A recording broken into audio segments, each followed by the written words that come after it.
Greetings, this is Stephen V. Richardson, and welcome to your business growth tip of the day. Most sales professionals have heard of the concept of work with the willing. In my world, we've learned it in the context of proper exposure is everything. The fortune is in the proper follow-up. We work with the willing. Now, work with the willing. The extreme perspective on this concept, which is, I believe, wrong, is the tell me yes, tell me no, tell me something, gotta go type of a thing. The one conversation close that, let's just say, the extreme of a telemarketer is going to have, because they not only believe, but they know that they have one shot. They have one shot with probably this complete stranger, and if they don't get them not only to listen to them but buy from them at that point, then they're never going to talk to this person again. They had their shot, so they have to go for it, go for the close.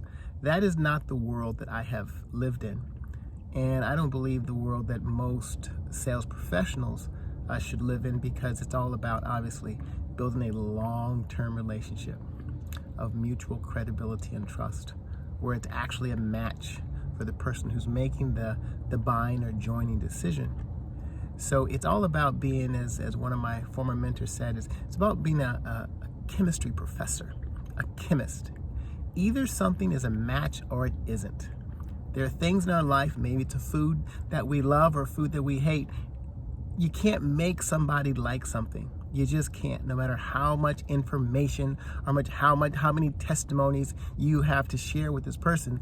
Either it's a match or not. And work with the willing just means understand that it's either a match or not. Now, possibly it has to do with timing. Life and business is all about timing. But at that moment in time, when you're communicating with something, give you a perfect example. When I speak with somebody, I will always understand what is going on in their life at that time. Not just because I care, which I do, but I know that if somebody's going through something, if I call somebody and I say, if I call somebody and my long-term intention is to see if this person is open to getting them some information about what I'm doing, how I might be able to help them, to see if they might allow me to help them, all that kind of stuff that we do. If I reach out to somebody with the long-term goal of having that happen, but I understand quickly, because of how I care, how I ask questions, and how I listen, that something major is going on in their life, or maybe just something important or distracting, I'm not going to talk about what I long-term want to achieve with that person, because the timing's not right. The chemistry is off. And at that moment, that person is not willing. They're not willing and able to be in a place in their life that they can receive this information with an open mind and an open heart. So bringing it up at that time is going to waste that opportunity and possibly ruin the opportunity. Now, I'm talking definitely from experience, because in the beginning of a current project I'm in, I made so many mistakes, talking too much, too long, giving too much information, too many times, with people who the match was just not there at that time. And I didn't blow it forever, but I damaged a lot of relationships, and I damaged a lot of opportunities, because I was not present enough to understand that the timing was not right, and that person was not willing or able to be in a place to receive the information. So that's the biggest part of it. It's not tell me yes, tell me no, tell me something, got to go. It's understanding if it's the right time, and if it's not, then fall back to the foundation of what the relationship should be, which is you care about this person, and if and when the time is right, you'll share with them some information about what you're doing. If and when the time is right, whether or not it's for that person specifically, here's an approach.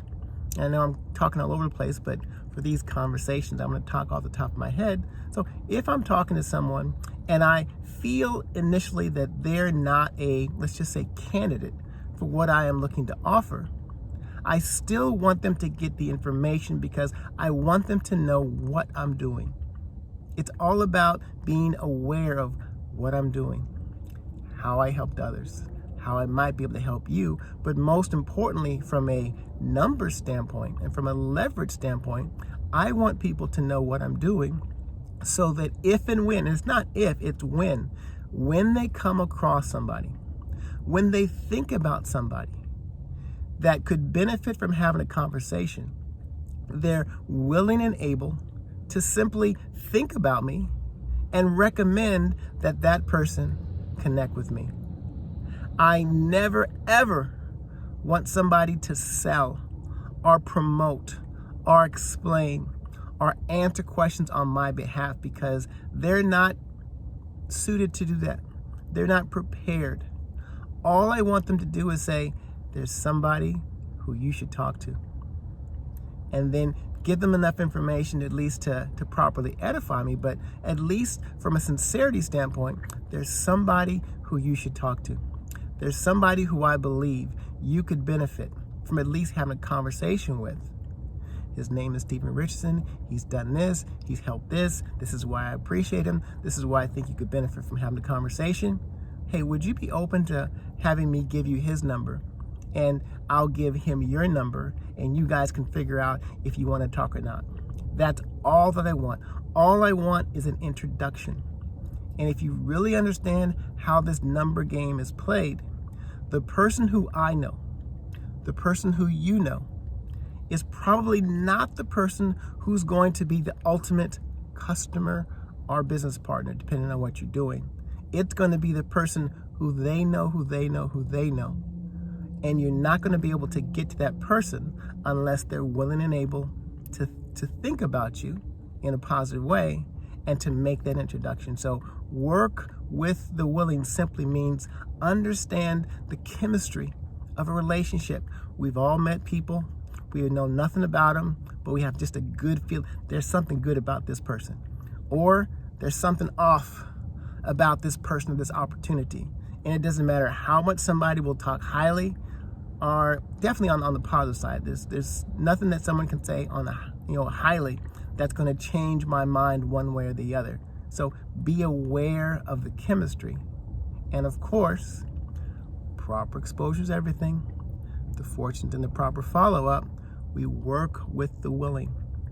Understand that the willingness, and maybe I'll change that to say willing and able, that's part of timing, and it's critical to understand what's going on so that you're not pushing too hard and you be just a real person who cares about people, understands what's going on in their life, and know when it's appropriate to have the right conversations. This has been your business growth tip of the day. See you next time.